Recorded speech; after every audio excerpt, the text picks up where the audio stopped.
21वां अध्याय। कुब्जा पर कृपा। धनुष भंग और कंस की घबराहट। श्री सुखदेव जी कहते हैं, परीक्षित, इसके बाद भगवान श्री कृष्ण जब अपनी मंडली के साथ राजमार्ग से आगे बढ़े तब उन्होंने एक युवती स्त्री को देखा। उसका मुंह तो सुंदर था परंतु वह शरीर से कुबड़ी थी। इससे उसका नाम पड़ गया था कुब्जा। वह अपने हाथ में चंदन का पात्र लिए हुए जा रहे थे। भगवान श्री कृष्ण प्रेम रस का दान करने वाले हैं। उन्होंने कुब्जा पर कृपा करने के लिए हंसते हुए उससे पूछा, सुंदरी, तुम कौन हो? यह चंदन किसके लिए ले जा रही हो? कल्याणी, हमें सब बात सच सच बतला दो। यह उत्तम चंदन, यह अंगराग हमें भी दो। इस दान से शीघ्र ही तुम्हारा परम कल्याण होगा। उबटन आदि लगाने वाली सैरंद्री कुब्जा ने कहा, परम सुंदर, मैं कंस की प्रिय दासी हूँ। महाराज मुझे बहुत मानते हैं। मेरा नाम त्रिविक्रा कुब्जा है। मैं उनके यहाँ चंदन अंगराग लगाने का काम करती हूँ। मेरे द्वारा तैयार किए हुए चंदन और अंगराग भोजराज कंस को बहुत भाते हैं, परंतु आप दोनों से बढ़कर उसका और कोई उत्तम पात्र नहीं है। भगवान के सौंदर्य, सुकुमारता, रसिकता, मंदहास्य, प्रेमालाप और चारु चितवन से कुब्जा का मन हाथ से निकल गया।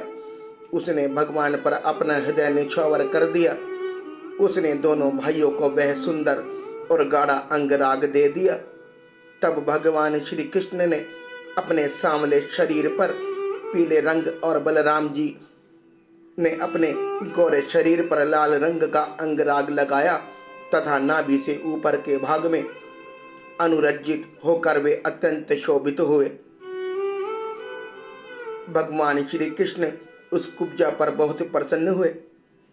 उन्होंने अपना दर्शन प्रत्यक्ष फल दिखलाने के लिए 3 जगह से टेढ़ी किंतु सुंदर मुख वाली कुब्जा को सीधी करने का विचार किया। भगवान ने अपने चरणों से कुब्जा के पैर के दोनों पंजे दबा लिए और हाथ ऊंचा करके 2 अंगुलियां उसकी ठोड़ी में लगाई तथा उसके शरीर को तनिक उचका दिया। उचकाते ही उसके सारे अंग सीधे और समान हो गए। प्रेम और मुक्ति के दाता भगवान के स्पर्श से वह तत्काल विशाल नितंब तथा पीन पयोधर से युक्त एक उत्तम युवती बन गई। उसी क्षण कुब्जा रूप, गुण और उदारता से संपन्न हो गई। उसके मन में भगवान के मिलने की कामना जाग उठी। उसने उनके दुपट्टे का छोर पकड़कर मुस्कुराते हुए कहा, वीर शिरोमणि, आइए घर चले। अब मैं आपको यहाँ नहीं छोड़ सकती क्योंकि आपने मेरे चित्त को मथ डाला है। पुरुषोत्तम, मुझ दासी पर प्रसन्न होइए। जब बलराम जी के सामने ही कुब्जा ने इस प्रकार प्रार्थना की तब भगवान श्री कृष्ण ने अपने साथी ग्वाल बालों के मुंह की ओर देखकर हंसते हुए उससे कहा, सुंदरी, तुम्हारा घर संसारी लोगों के लिए अपनी मानसिक व्याधि को मिटाने का साधन है। मैं अपना कार्य पूरा करके अवश्य वहां आऊंगा। हमारे जैसे बेघर के बटे हुए को तुम्हारा ही तो आसरा है। इस प्रकार मीठी मीठी बातें करके भगवान श्री कृष्ण ने उससे विदा कर दिया। जब वे व्यापारियों के साथ बाजार में पहुंचे तब उन व्यापारियों ने उनका तथा बलराम जी का पान, फूलों के हार, चंदन और तरह तरह की भेंट उपहारों से पूजन किया। उनके दर्शन मात्र से स्त्रियों के हृदय में प्रेम का आवेग, मिलन की आकांक्षा जग उठती थी। यहाँ तक कि उन्हें अपने शरीर की भी सुध न रहती थी। उनके वस्त्र, जूड़े और कंगन ढीले पड़ जाते थे तथा वे चित्रलिखित मूर्तियों के समान ज्यों की त्यों खड़ी रह जाती थी। इसके बाद भगवान श्री कृष्ण पूर्ववासियों से धनुष यज्ञ का स्थान पूछते हुए रंगशाला में पहुंचे और वहां उन्होंने इंद्र धनुष के समान एक अद्भुत धनुष देखा। उस धनुष में बहुत सा धन लगाया गया था। अनेक बहुमूल्य अलंकारों से उसे सजाया गया था। उसकी खूब पूजा की गई थी और बहुत से सैनिक उसकी रक्षा कर रहे थे। भगवान श्री कृष्ण ने रक्षकों के रोकने पर भी उस धनुष को बलात्कार से उठा लिया। उन्होंने सबके देखते देखते उस धनुष को बाएं हाथ से उठाया, उस पर डोरी चढ़ाई और एक क्षण में खींचकर बीचों बीच उसी प्रकार उसके दो टुकड़े कर डाले, जैसे बहुत बलवान मत वाला हाथी खेल ही खेल में ईख को तोड़ डालता है। जब धनुष टूटा तब उसके शब्द से आकाश, पृथ्वी और दिशाएं भर गई। उसे सुनकर कंस भी भयभीत हो गया। अब धनुष के रक्षक आतताई असुर अपने सहायकों के साथ बहुत ही बिगड़े।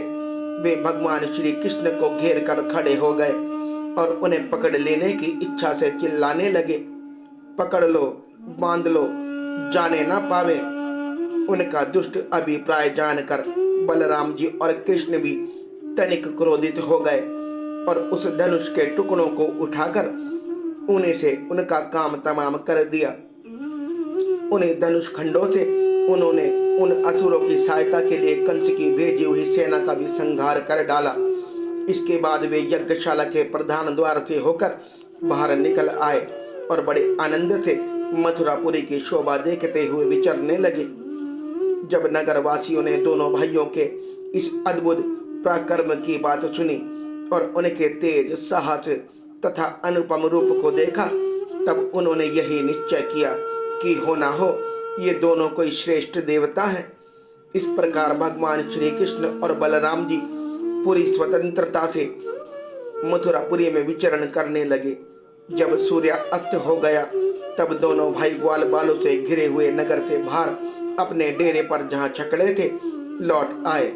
तीनों लोकों के बड़े बड़े देवता चाहते थे कि लक्ष्मी हमें मिले, परंतु उन्होंने सबका परित्याग कर दिया और ना चाहने वाले भगवान का वर्ण किया। उन्हीं को सदा के लिए अपना निवास स्थान बना लिया। मथुरावासी उन्हें पुरुष भूषण भगवान श्री कृष्ण के अंग अंग का सौंदर्य देख रहे थे। उनका कितना सौभाग्य है।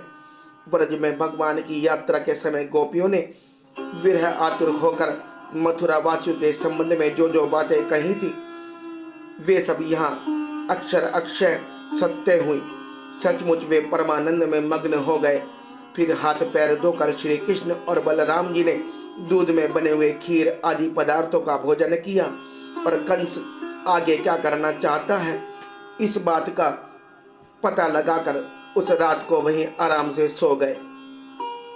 जब कंस ने सुना कि श्री कृष्ण और बलराम ने धनुष तोड़ डाला, रक्षकों तथा उनकी सहायता के लिए भेजी हुई सेना का भी संहार कर डाला और वह सब उनके लिए केवल एक खिलवाड़ ही था, इसके लिए उन्हें कोई श्रम या कठिनाई नहीं उठानी पड़ी, तब वह बहुत ही डर गया। उस दुर्बुद्धि को बहुत देर तक नींद न आई। उसे जागृत अवस्था में तथा स्वप्न में ही बहुत से ऐसे अपशकन हुए जो उसकी मृत्यु के सूचक थे। जागृत अवस्था में उसने देखा कि जल या दर्पण में शरीर की परछाई तो पड़ती है परंतु सिर नहीं दिखाई देता। उंगली आदि की आड़ न होने पर भी चंद्रमा, तारे और दीपक आदि के ज्योतियां उसे दो दो दिखाई पड़ती हैं। छाया में छेद दिखाई पड़ता है। कानों में उंगली डालकर सुनने पर भी प्राणों का घू घू शब्द नहीं सुनाई पड़ता। वृक्ष सुनहले प्रतीत होते हैं और बालू या कीचड़ में अपने पैरों के चिन्ह नहीं दिख पड़ते। कंस ने स्वप्न अवस्था में देखा कि वह प्रेतों के गले लग रहा है, गधे पर चढ़कर चलता है और विष खा रहा है। उसका सारा शरीर तेल से तर है। गले में जपा कुसुम, अड़हुल की माला और नग्न होकर कहीं जा रहा है। स्वप्न और जागृत अवस्था में उसने इसी प्रकार के और भी बहुत से अपशकुन देखे। उनके कारण उसे बड़ी चिंता हो गई। वह मृत्यु से डर गया और उसे नींद न आई। परीक्षित, जब रात बीत गई और सूर्य नारायण पूर्व समुद्र से ऊपर उठे तब राजा कंस ने मल्ल क्रीड़ा दंगल का महोत्सव प्रारंभ कराया। राज कर्मचारियों ने रंगभूमि को भली भांति सजाया। तुरही भेड़ी आदि बाजे बजने लगे। लोगों के बैठने के मंच, फूलों के गजरे, झड़ियों, वस्त्र और बंदरवालों से उसे सजा दिए गए। उन पर ब्राह्मण, क्षत्रिय आदि नागरिक तथा ग्रामवासी सब यथास्थान बैठ गए। राजा लोग भी अपने अपने निश्चित स्थान पर जा डटे। राजा कंस अपने मंत्रियों के साथ मंडलेश्वरों के छोटे छोटे राजाओं के बीच में सबसे श्रेष्ठ सिंहासन पर जा बैठा। इस समय भी अपशकुनों के कारण उसका चित्त घबराया हुआ था। तब पहलवानों के ताल ठोकने के साथ ही बाजे बजने लगे और गर्वीले पहलवान खूब सज धज कर अपने अपने उस्तादों के साथ अखाड़ों में उतरे। चाणूर, मुष्टिक, कुट, शल और तोशल आदि प्रधान प्रधान पहलवान बाजों की सुमधुर ध्वनि से उत्साहित होकर अखाड़ों में आकर बैठ गए। इसी समय भोजराज कंस ने नंद आदि गोपों को बुलवाया। उन लोगों ने आकर उसे तरह तरह के भेंटें दी और फिर जाकर वे एक मंच पर बैठ गए।